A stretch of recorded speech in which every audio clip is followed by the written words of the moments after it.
Hello guys, कैसे हैं आप लोग। आशा करता हूं कि आप सब ठीक होंगे और आपकी पढ़ाई भी बहुत अच्छे से चल रही होगी। हमने जो पॉलिटी की सीरीज स्टार्ट की थी, उस पॉलिटी की सीरीज़ का आज ये 16वां लेक्चर है। आज ये 16वां दिन है। इससे पहले हमारी पॉलिटी की सीरीज़ के 15 लेक्चर हो चुके हैं। ठीक है, तो आज जो हमारा टॉपिक है पॉलिटी का वो है भारत की संविधान की प्रस्तावना। भारत के संविधान की प्रस्तावना बहुत ही इम्पोर्टेंट है। यहाँ से बहुत सारे प्रश्न बनते हैं। आजकल परीक्षाओं का ये ट्रेंड हो रहा है कि परीक्षाओं में जो प्रश्नों की स्तर है वो थोड़ा घुमाकर पूछते हैं। तो ये जो प्रस्तावना है यहाँ से बहुत सारे प्रश्न बनते हैं। जितने भी प्रश्न इस प्रस्तावना से आए हैं, इस क्लास के लास्ट में इस नीचे इस वीडियो के डिस्क्रिप्शन बॉक्स में एक टेस्ट होगा। उस टेस्ट में जितने भी इस प्रस्तावना से प्रश्न आए हैं वो प्लस आज हम इसमें डिस्कस करने वाले वो सभी प्रश्नों उसी में होंगे। तो आप इस वीडियो को देखने के बाद डिस्क्रिप्शन बॉक्स में दिए गए टेस्ट को भी ज़रूर लगाएं। ठीक है, तो चलिए स्टार्ट करते हैं। संविधान की प्रस्तावना। सबसे पहले ये समझ लो कि संविधान की जो प्रस्तावना है ये एक उद्देशिका के रूप में सबसे पहले पंडित जवाहरलाल नेहरू ने 1946 ईस्वी में 13 दिसंबर 1946 ईस्वी को संविधान सभा में तृतीय बैठक में उद्देशिका प्रस्तुत की थी। और वही उद्देशिका बाद में ये यूएसए के संविधान से प्रेरित होकर यही उद्देशिका बाद में संविधान की प्रस्तावना बना दी गई है। बाद में यही उद्देशिका संविधान की प्रस्तावना बन गई है। इसीलिए प्रस्तावना को उद्देशिका भी बोलते हैं। ठीक है, प्रस्तावना का दूसरा नाम उद्देशिका भी है। अब ये कहाँ से ली गई है? अमेरिका से। तो यूएसए से प्रस्तावना ली गई है। लेकिन जो प्रस्तावना जो लिखी गई थी इंग्लिश में लिखी गई थी, तो ये प्रस्तावना में लिखने का जो भाषा शैली थी वो भाषा शैली कहाँ से ली गई है? तो वो ली गई है ऑस्ट्रेलिया से। अगर ऐसा प्रश्न बने कि प्रस्तावना के अंदर को जो भाषा शैली इस्तेमाल की है वो कहाँ से, वो कहाँ की भाषा शैली इस्तेमाल की है? वो ऑस्ट्रेलिया की भाषा शैली इस्तेमाल की है। और प्रस्तावना कहाँ से ली गई है? तो ली गई है यूएसए से। ठीक है, अब प्रस्तावना है क्या? हम पढ़ा होगा हम भारत के लोग, भारत को इस तरह से आगे प्रस्तावना चलती है। तो सबसे पहला प्रश्न यही बनता है, जैसा कि हमने देखा हम भारत के लोग, भारत ये जो शब्द है, ये जो शब्द भारत, ये भारत और ये भारत, यहाँ से ये प्रश्न बनता है कि भारतीय जो संविधान की प्रस्तावना है उस प्रस्तावना में भारत शब्द कितनी बार इस्तेमाल किया गया है? तो पूरी प्रस्तावना में केवल 2 ही बार भारत शब्द इस्तेमाल किया है, एक बार ये, एक बार ये। तो ऐसा प्रश्न आता है कि भारतीय प्रस्तावना है जो संविधान की प्रस्तावना, उसमें भारत शब्द कितनी बार इस्तेमाल किया गया है? तो 2 बार। पहला ये प्रश्न बनता है। दूसरा, अगर हम बात करते हैं कि संविधान की जो प्रस्तावना है ये क्या हमें बताती है? संविधान की प्रस्तावना पूरे संविधान की रूपरेखा तैयार करती है। संविधान की प्रस्तावना इस शब्द से हम भारत के लोग, ये जो लोग शब्द आ गया यहाँ पर, ये इस लोग ने यहाँ बताया केवल इस सेंटेंस में, हम भारत के लोग, हम भारत के लोग क्या करेंगे? भारत को संप्रदा संपन्न, समाजवादी, पंथ निरपेक्ष, लोकतांत्रिक और गणतंत्र ऐसा हम बनाएंगे। भारतीय संविधान का जो स्वरूप होगा वो हम ऐसा स्वरूप बनाएंगे। और ऐसा स्वरूप बनाने के पीछे हमारा उद्देश्य क्या होगा? वो ये 5 उद्देश्य हैं। मतलब ये 5 जो पॉइंट हैं, ऐसा हम स्वरूप भारतीय संविधान का बनाने वाले हैं और ये हमारा उद्देश्य होगा। ऐसा स्वरूप बनाने का जो उद्देश्य है वो ये होगा। तो संविधान का जो उद्देश्य है, पूरा उद्देश्य वो इन 5 पॉइंट में डिस्कस हो जाता है कि जो संविधान बनाया गया है उस संविधान बनाने का प्रमुख उद्देश्य क्या है। तो ये 5 पॉइंट में डिस्कस हो जाएगा, बिल्कुल अभी डिस्कस करने वाले हैं। अगर प्रश्न पूछे कि संविधान, जो संविधान है, संविधान का स्वरूप कैसा है, तो अगर हमको संविधान के स्वरूप को जानना है तो केवल ये 5 पॉइंट अगर आप जानते हो, ये प्रस्तावना में डिस्कस किए गए हैं, तो पूरा संविधान का स्वरूप समझ जाओगे आप। ठीक है, तो संविधान का अगर स्वरूप समझना है तो इन 5 पॉइंटों का डिस्कशन हमें समझना पड़ेगा। और अगर हमको संविधान का उद्देश्य समझना है कि उद्देश्य क्या है संविधान बनाने का, तो ये 5 पॉइंट हम डिस्कस करेंगे। तो यहाँ से अभी हमने इतना समझा कि प्रस्तावना है, प्रस्तावना में 3 चीज़ें छुपी हुई हैं। पहला, संविधान का स्रोत, संविधान का स्रोत। और ये जो बात है हम भारत के लोग, हम भारत के लोग, ये बात, ये जो छोटा सा सेंटेंस है ये बताता है कि संविधान का जो स्रोत है, संविधान का स्रोत वो भारतीय जनता है। भारत के लोग हैं, भारतीय जनता है। प्रश्न अगर ऐसा आए कि ये बताइए कि संविधान की प्रस्तावना में जो संविधान का स्रोत किसको माना गया है, संविधान की प्रस्तावना में संविधान का स्रोत किसको माना गया है, तो माना गया है भारतीय जनता को। ठीक है, संविधान बनाने की सर्वोच्च ताकत किसके हाथ में मानी गई है, भारत के लोग, मतलब भारतीय जनता के हाथों में। पहले एक प्रश्न ये भी बनेगा। दूसरा प्रश्न ये बनेगा ही कि पूरी प्रस्तावना के अंदर भारत शब्द कितनी बार इस्तेमाल किया गया है, तो 2 बार किया गया है। अगला ये प्रश्न बन सकता है। और प्रस्तावना हमको क्या बताती है, प्रस्तावना हमको संविधान का स्रोत बता देती है, संविधान का स्वरूप बता देती है और संविधान बनाने का उद्देश्य भी बता देती है। तो हम अब पढ़ते हैं हम भारत के लोग भारत को संप्रभुता संपन्न, एक एक पॉइंट डिस्कस करते हैं। पहले हम स्वरूप समझते हैं कि हमारा जो संविधान है उसका स्वरूप कैसा है। तो ये है संप्रभुता संपन्न।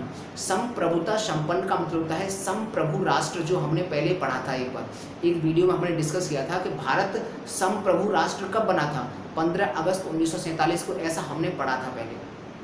अब वही से बना है संप्रभुता संपन्न। संप्रभुता संपन्न का मतलब होता है कि भारत अपने आप में स्वतंत्र है, भारत के ऊपर कोई दूसरा राष्ट्र अधिकार नहीं कर रहा है और भारत किसी दूसरे राष्ट्र के अधीन कार्य नहीं कर रहा है। भारत की विदेश नीति, भारत की आंतरिक नीति, भारत की सभी जो नीतियां हैं वो भारत ही डिसाइड करता है, कोई दूसरा देश नहीं करता है। भारत की सर्वोच्च सत्ता भारत के ही हाथ में है, तो उसको बोलते हैं संप्रभु राष्ट्र।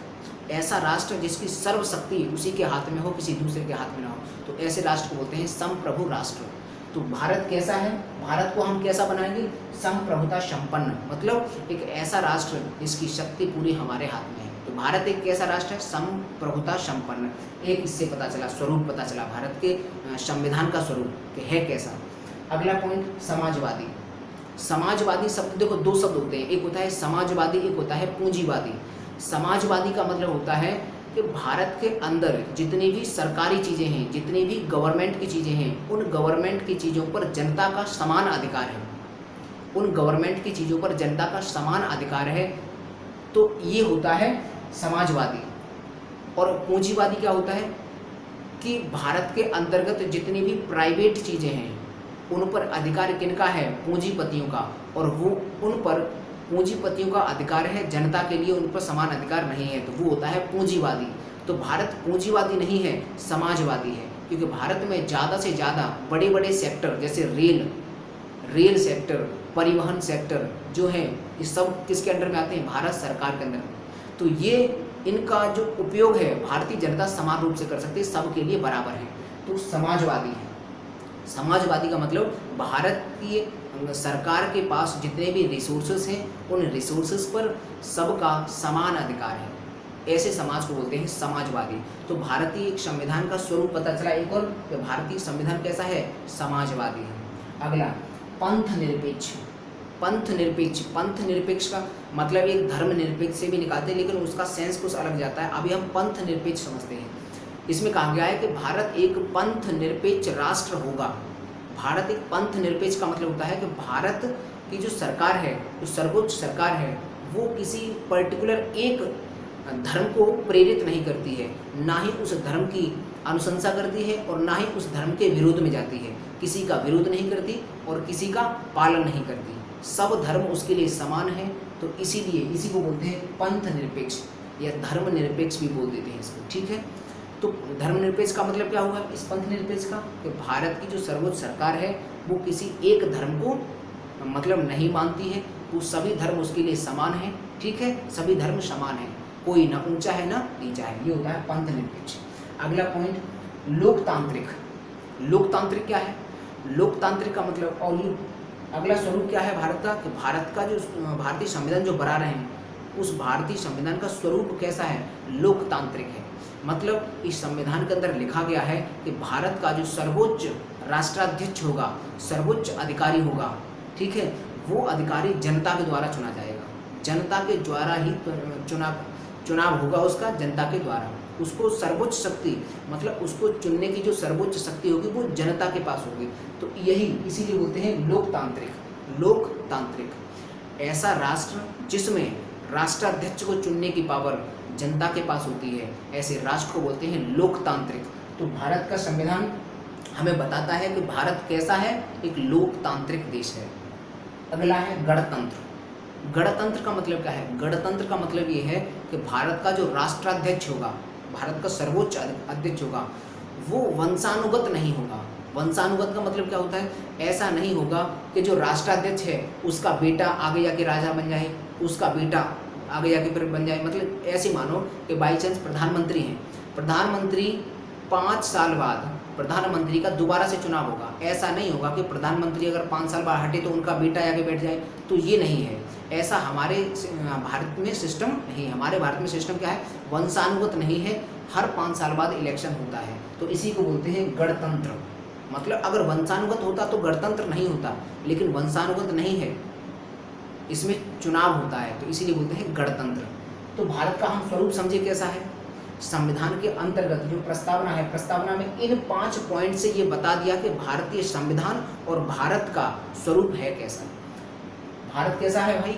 संप्रभुता संपन्न है, किसी के अधीन काम नहीं करता, स्वतंत्र है, समाजवादी है, सरकारी चीज़ों पर सबका समान अधिकार है, पंथ निरपेक्ष है, किसी भी धर्म को बढ़ावा नहीं देता और किसी भी धर्म का विरोध नहीं करता, सभी धर्म इसके लिए समान है, ऐसा स्वरूप है। अगला लोकतांत्रिक है, राष्ट्राध्यक्ष को चुनने की पावर जो किसके हाथ में है? जनता के हाथ में है। अगला गणतंत्र है, जो राष्ट्राध्यक्ष होगा वो वंशानुगत नहीं होगा, हर 5 साल बाद चुना जाएगा। तो ये हमको पता चला कि संविधान की प्रस्तावना में जो संविधान का स्वरूप और पूरे भारत का स्वरूप बता दिया इन 5 शब्दों में प्रस्तावना के अंदर। अब हम समझेंगे इनका उद्देश्य क्या है। हमने अगर भारत को इस तरह से बनाया है तो इस तरह से बनाने का उद्देश्य हमारा क्या है? उद्देश्य इसके पीछे क्या है कि हमको न्याय मिले, न्याय, जनता को न्याय मिले। ये न्याय 3 प्रकार का होता है, न्याय 3 प्रकार का। ये जो न्याय है वो यहाँ करते हैं, न्याय जो है 3 प्रकार का। इसमें याद रखना एक ट्रिक है,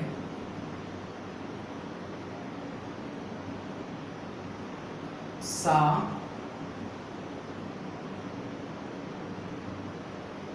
आ रा, सा आ रा, ये ट्रिक याद रखना, सा आ रा।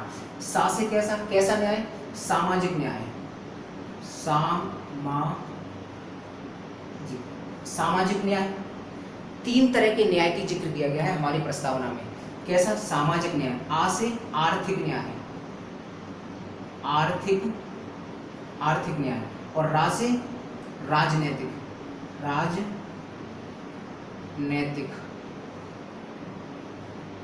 तो जो हमारा भारतीय संविधान है, भारतीय संविधान की प्रस्तावना में जो न्याय किया गया, हमने ये स्वरूप बनाया भारतीय संविधान का। भारतीय संविधान का हमने ये स्वरूप बनाया। ये स्वरूप क्यों बनाया? क्योंकि भारतीय जनता को न्याय मिल सके। और कितने तरीके का न्याय? 3 तरीके का न्याय। प्रश्न ऐसे बनेगा कि भारतीय जो संविधान की प्रस्तावना है उसमें कितने तरीके के न्याय का डिस्कशन किया गया है? तो 3 तरीके के न्याय हैं। और क्रम से याद रखना, क्रम से, पहले सामाजिक न्याय, उसके बाद आर्थिक न्याय, उसके बाद राजनीतिक न्याय। इसके लिए एक ट्रिक बना लेना, सा आ रा, सारा, ऐसे ना, शा रा, तो बीच में आ है, शा आ रा, तो शा से सामाजिक, आ से आर्थिक, रा से राजनीतिक। तो प्रश्न अगर ऐसे बने कि भारतीय संविधान की प्रस्तावना में कितने प्रकार के न्यायों का वर्णन किया गया है, तो 3 प्रकार के न्याय। ऐसे भी प्रश्न बन सकता है कि भारतीय संविधान की प्रस्तावना में जो 3 प्रकार के न्यायों का वर्णन किया गया है, तो बताइए आर्थिक न्याय के बाद कौन सा न्याय आया है? तो आर्थिक न्याय के बाद राजनीतिक न्याय की डिस्कशन किया गया है। इनका क्रम भी याद रखना है। और आप, हाँ चलो ठीक है, उसके बाद स्वतंत्रता। तो हम न्याय मिल गया 3 तरीके का न्याय, उसके बाद स्वतंत्रता, ठीक है।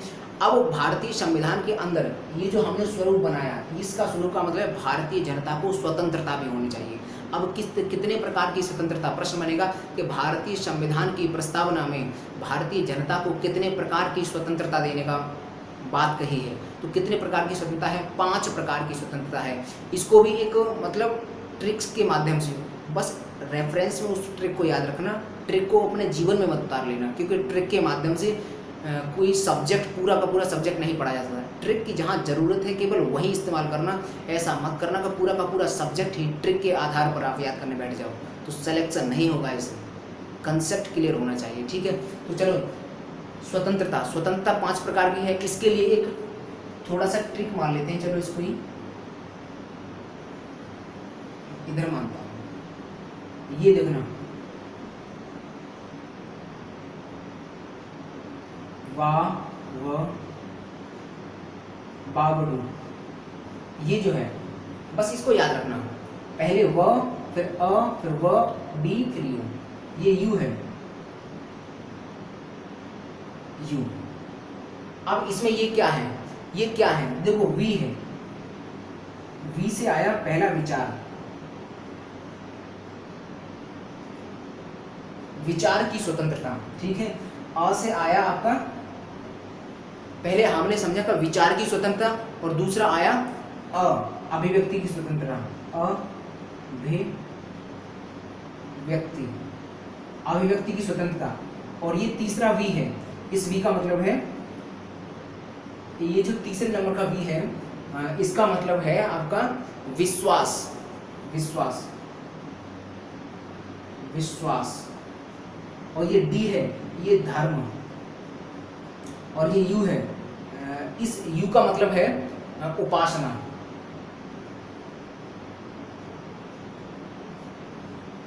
तो ये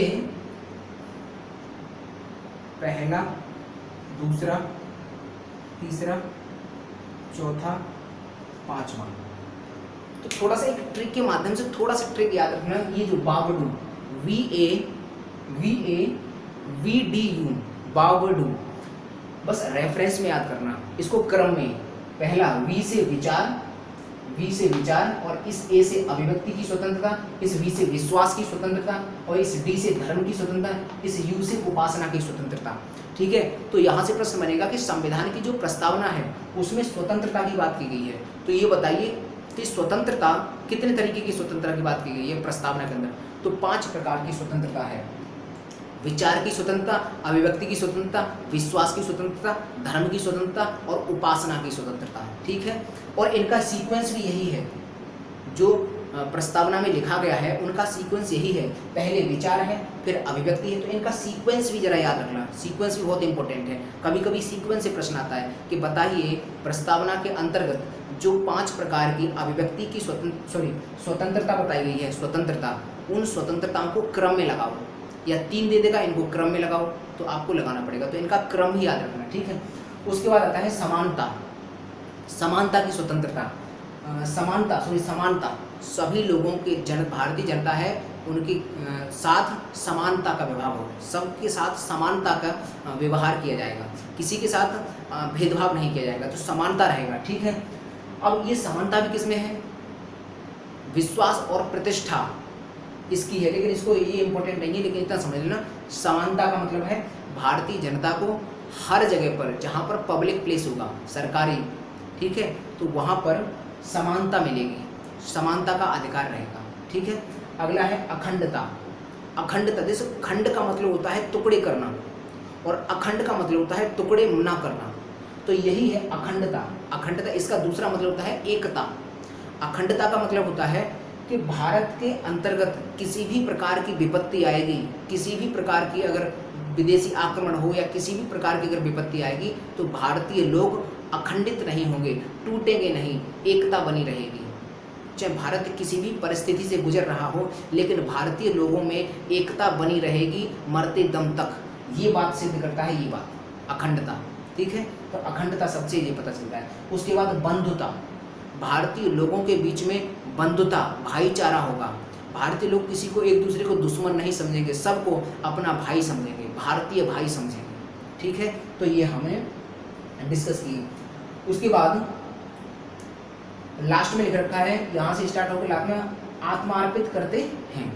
अब यहाँ से एक चीज तुम देखा होगा, ये जो मैंने स्टार लगा रखी है, 3 इसमें शब्द हैं, इन 3 शब्दों पर स्टार लगाए हैं। स्टार का मतलब क्या है, ये 3 शब्द पहले संविधान की प्रस्तावना में नहीं थे, संविधान की प्रस्तावना में नहीं थे, इनको बाद में जोड़ा गया है। कब जोड़ा गया है, तो 42वें संविधान संशोधन द्वारा, 42वें संविधान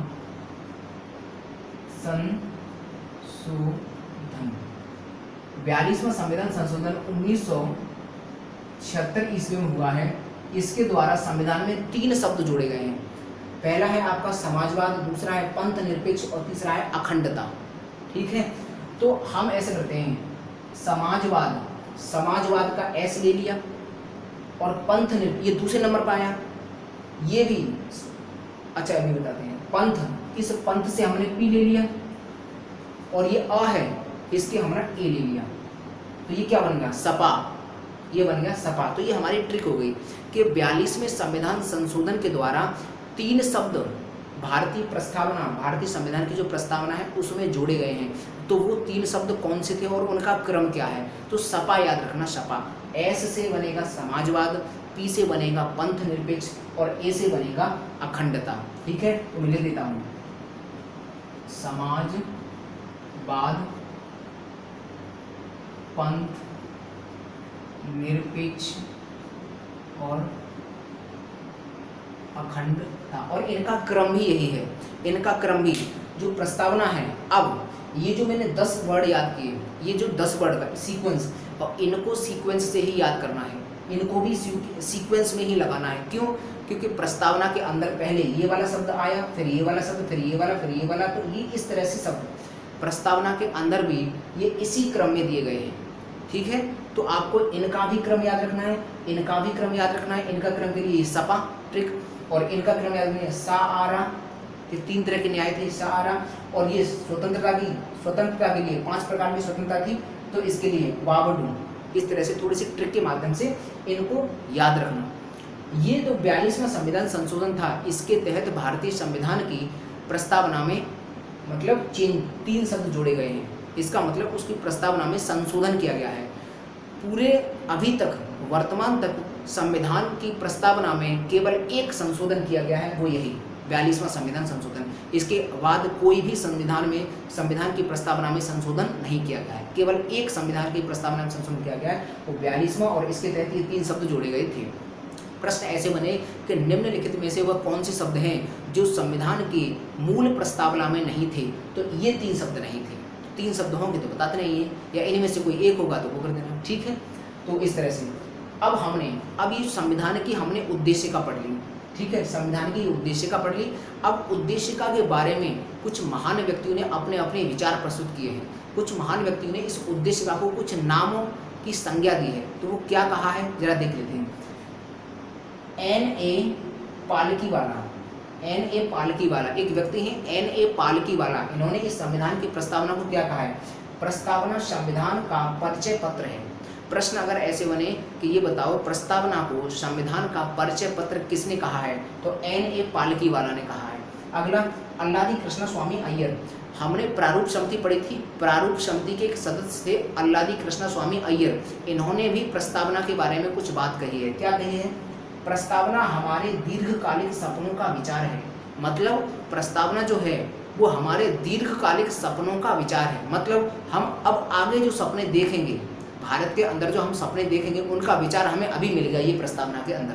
तो यही कहा था इन्होंने, अल्लादी कृष्ण स्वामी अय्यर ने, कि प्रस्तावना हमारे दीर्घकालिक सपनों का विचार है। ठीक है, अगला K.M. मुंशी, इसी प्रारूप समिति के एक और सदस्य K.M. मुंशी। ठीक है, इनका नाम K.M. मुंशी, और इनका नाम है पूरा कन्यालाल माणिकलाल मुंशी। तो इन्होंने क्या कहा था कि प्रस्तावना भारत के संविधान की जन्म कुंडली है। जो K.M. मुंशी थे, इन्होंने प्रस्तावना के बारे में कहा है कि ये प्रस्तावना जो है ये भारतीय संविधान की जन्म कुंडली है। तो प्रश्न अगर बने ये बताओ प्रस्तावना को भारतीय संविधान की जन्म कुंडली किसने कहा है? तो K.M. मुंशी ने कहा है। ठीक है, अगला ठाकुर भार्गव। ये जो लिख रखा है ठाकुर भार्गव, ये संविधान सभा के सदस्य थे। संविधान सभा के एक सदस्य थे ठाकुर भार्गव। इन्होंने संविधान को क्या कहा है? संविधान की इस प्रस्तावना को क्या कहा है कि प्रस्तावना संविधान का महत्वपूर्ण अंग है, यह संविधान की आत्मा है। जो ठाकुर भार्गव हैं, तो इन्होंने कहा है कि संविधान की जो प्रस्तावना है वो संविधान का एक महत्वपूर्ण अंग है और ये संविधान की आत्मा है। ठीक है, संविधान की आत्मा प्रस्तावना को किसने कहा? ठाकुर भार्गव। लेकिन एक ऐसा भी आता है कि संविधान की प्रस्तावना आर्टिकल 32 को भी कहते हैं। वो किसने कहा था? वो कहा था डॉक्टर भीमराव अंबेडकर ने। डॉक्टर भीमराव अंबेडकर ने संविधान की आत्मा किसे माना था? तो अनुच्छेद 32 को। अगर ऐसा लिखकर आए डॉक्टर भीमराव अंबेडकर ने संविधान की आत्मा किसे माना है, तो लगाना आंसर अनुच्छेद 32। और अगर डॉक्टर भीमराव अंबेडकर का नाम लिखकर नहीं आए, अगर केवल ऐसे आए कि वह कौन व्यक्ति है जिसने भारतीय संविधान की प्रस्तावना को संविधान की आत्मा कहा है, तो वो यही है ठाकुर भार्गव। ठाकुर भार्गव के अलावा एक जज भी हैं, एक न्यायाधीश भी हैं जिन्होंने इस प्रस्तावना को संविधान की आत्मा कहा था। उनका नाम है हिदायतुल्लाह। वो अभी कुछ प्रस्तावना के संबंध में कुछ केस आए हैं, उन केस को हम डिस्कस करेंगे, उसमें हम बताएंगे कि कौन से इस प्रस्तावना से संबंधित केस आए हैं। ठीक है, तो अभी हमने इतना समझा और यहाँ तक। अब इसका पहले स्क्रीनशॉट लो, उसके बाद इसके संबंध में जितने भी केस आए हैं उन केसों को हम डिस्कस करेंगे। तो चलिए स्क्रीनशॉट लीजिए जरा। तो चलिए अब संविधान की प्रस्तावना से जो केस आए हैं उन केसों को समझ लेते हैं कि क्या क्या केस आए थे और उनमें क्या क्या बातें कही गई थी। तो चलिए यहाँ पर दिख रहा है पहला संविधान की प्रस्तावना से संबंधित केस। तो पहला ही केस आया है इनरी बेरुबरी बाद। बाद का मतलब केस, इनरी बेरुबरी केस 1960 ईस्वी में ये केस आया है। और इस केस में क्या कहा गया था, भारत और ये केस आया था किस संबंध में आया था, तो पहले ही समझते हैं। भारत और पाकिस्तान के बीच सीमा विवाद होने पर यह केस सुप्रीम कोर्ट में आया। भारत और पाकिस्तान के बीच में कुछ सीमा विवाद था, इसको लेकर ये केस सुप्रीम कोर्ट में आया। और इस केस में क्या कहा गया, इस केस में सुप्रीम कोर्ट ने प्रस्तावना को संविधान का अंग नहीं माना। ये जो केस आया है इनरी बेरुबरी केस 1960, इसमें सुप्रीम कोर्ट ने संविधान की प्रस्तावना को संविधान का अंग नहीं माना। इसको क्या कहा, प्रस्तावना को संविधान निर्माताओं के विचारों की कुंजी माना। इन्होंने कहा था कि ये संविधान निर्माताओं के विचारों की कुंजी है मात्र, ये कोई प्रमुख अंग नहीं है। तो यहाँ से ऐसे प्रश्न बनेगा कि वह कौन सा केस है जिसके तहत ये कहा गया था कि संविधान की प्रस्तावना संविधान निर्माताओं के विचारों की मात्र कुंजी है। तो ये कहा गया था इनरी बेरुबरी केस 1960। अगला केस पढ़ते हैं दूसरा, गोलकनाथ वर्सेस पंजाब राज्य केस 1967। गोलकनाथ वर्सेस पंजाब राज्य केस 1967, इसमें क्या कहा था, यह भी भारत पाकिस्तान सीमा विवाद पर आया। ये भी भारत और पाकिस्तान के बीच में कुछ सीमा विवाद था, उसको लेकर ये केस आया सुप्रीम कोर्ट में। तो क्या कहा गया, सुप्रीम कोर्ट के न्यायाधीश जस्टिस हिदायतुल्लाह, सुप्रीम कोर्ट के न्यायाधीश थे उस समय जस्टिस हिदायतुल्लाह, और इन्होंने प्रस्तावना को संविधान की आत्मा माना। संविधान की आत्मा, ये देख रहा है संविधान की आत्मा। तो मैंने अभी कहा था कि संविधान की आत्मा एक तो पहले मैंने बता दिए और एक ये है, इन्होंने भी संविधान की आत्मा कहा था। तो ये है कौन, ये है जस्टिस, ये न्यायाधीश है। तो प्रश्न ऐसे बनेगा कि वह कौन सा न्यायाधीश है जिन्होंने संविधान की प्रस्तावना को संविधान की आत्मा माना, तो वो जस्टिस हिदायतुल्लाह। ठीक है, इसके बाद अगला केस है तीसरा, केशवानंद भारती वर्सेस केरल राज्य केस। ये 1973 में आया था। केशवानंद भारती वर्सेस केरल राज्य केस, ये 1973 ईस्वी में आया था। ये जो केशवानंद भारती एक मठाधीश थे, उनकी जमीन से संबंधित विवाद के चलते यह केस सुप्रीम कोर्ट में आया। मठाधीश थे,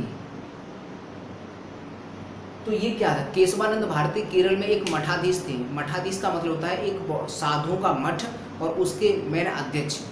तो ये मठाधीश थे वहाँ के। तो केरल राज्य सरकार और इनके बीच की इनकी कुछ ज़मीन थी, उस ज़मीन को लेकर केरल राज्य सरकार और इनके बीच में कुछ विवाद था। तो इस मामला, ये विवाद फिर गया सीधा सुप्रीम कोर्ट। सुप्रीम कोर्ट में क्या हुआ है, उद्देशिका को संविधान का अहम अंग माना है। अब इस केस के तहत, केशवानंद भारती वर्सेस केरल राज्य केस, इसके तहत संविधान की जो प्रस्तावना है उसको अहम अंग माना है। और यह भी कहा गया है कि उद्देशिका में यदि संशोधन होगा तो उसकी केवल मूल स्ट्रक्चर में ही, मूल स्ट्रक्चर से कुछ भी हटा नहीं सकते, केवल उसमें कुछ जोड़ सकते हैं। मतलब क्या, ये जो केशवानंद भारती वर्सेस केरल राज्य केस आया था, इन्होंने कहा था कि संविधान की जो प्रस्तावना है जो वो संविधान का अहम अंग है। और हाँ, एक और बात कही थी कि अगर संविधान की प्रस्तावना में कभी संशोधन होगा तो वो संशोधन ऐसा होगा कि उसकी जो मूल स्ट्रक्चर है उसमें से हम कुछ भी नहीं हटा सकते, उसमें कुछ ऐड कर सकते हैं, उसमें से कुछ हटा नहीं सकते। ये और बात कही गई थी। ठीक है, और यह भारतीय न्यायिक इतिहास का सबसे बड़ा केस था। ये जो केशवानंद भारती वर्सेस केरल राज्य केस है, ये भारतीय न्यायिक इतिहास का सबसे बड़ा केस था। क्यों माना जाता है, क्योंकि 13 जजों की पीठ ने इसका मामला सुनाया था। 13 जजों की पीठ इस केस को सुनने के लिए बैठी थी। तो इसलिए ये सबसे बड़ा मामला माना जाता है भारतीय इतिहास के न्यायिक मतलब न्यायिक इतिहास का। अगला है, चौथा है SR बॉम्बई केस। ये SR बॉम्बई एक व्यक्ति है। बम्बई का मतलब ये समझना कि बम्बई मतलब राज्य या प्रांत, बॉम्बई SR बॉम्बई ये एक व्यक्ति का नाम है। तो SR बॉम्बई केस 1994 ईस्वी में आया है। उस समय कर्नाटक के CM SR बॉम्बई, ये 1994 के समय में कर्नाटक के जो CM थे SR बॉम्बई थे, ठीक है। तो इनकी सरकार को बर्खास्त कर दिया गया था और उस राज्य में कर्नाटक में राज्यपाल का शासन लगा दिया था, ठीक है। जो ये था राष्ट्रपति शासन लगा दिया था। तो इसके बाद ये मामला है इनका, ये जो केस था ये मामला आया सुप्रीम कोर्ट में। अब इस सुप्रीम कोर्ट में यहाँ क्या कहा था, सुप्रीम कोर्ट ने जो बॉम्बई जब केस आया था तब सुप्रीम कोर्ट ने क्या कहा, प्रस्तावना संविधान की आधारभूत संरचना है। जो प्रस्तावना है वो संविधान की आधारभूत संरचना है, ये कहा गया था इस वाले केस में। तो अगर ऐसे प्रश्न बने तो ये बताओ वह कौन सा केस है जिसके तहत ये कहा गया था कि प्रस्तावना संविधान की आधारभूत संरचना है, तो वो SR बॉम्बई केस कब आया था, 1994 ईस्वी में। तो ये प्रस्तावना से संबंधित 4 केस थे और हमने पढ़े इन केसों में क्या क्या मतलब उनको दिया गया, क्या क्या प्रस्तावना को संज्ञा दी गई, वो हमने यहाँ से डिटेल में पढ़ा। अब यहाँ से एक प्रश्न बनता है कि ये बताओ भारतीय संविधान जो है वो किन किन देशों की क्रांतियों से मतलब प्रेरित था, प्रभावित था। तो फ्रांस की क्रांति से प्रभावित था, क्योंकि फ्रांस की क्रांति से हमने स्वतंत्रता,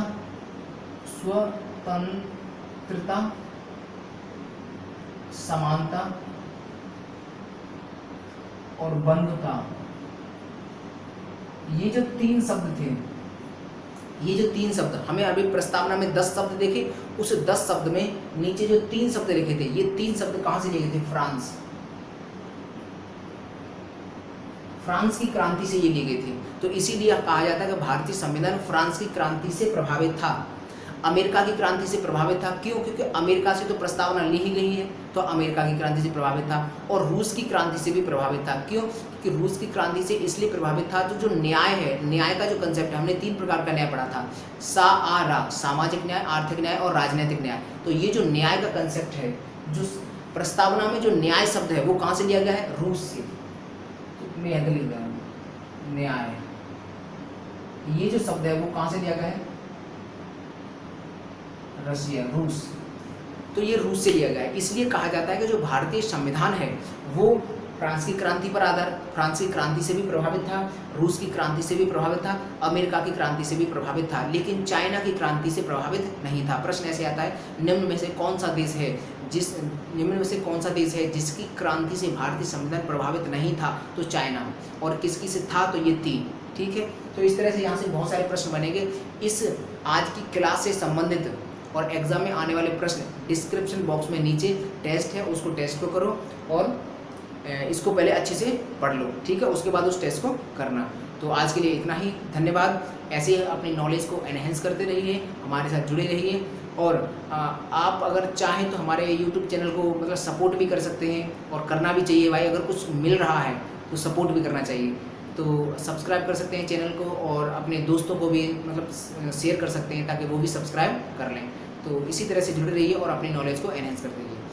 और अगली क्लास तक आपके अगली क्लास जो होगी हमारी, वो ये 16वीं क्लास थी। अगली जो क्लास होगी वो अब कल होगी, और देखते हैं उसमें हम क्या डिस्कस करेंगे। उसमें हम डिस्कस करने वाले हैं, ये प्रस्तावना हो गया। अब हम संविधान के भाग डिस्कस करेंगे कि पहला भाग, दूसरा भाग, इस तरह से डिटेल में डिस्कस करेंगे बहुत अच्छे से, ठीक है।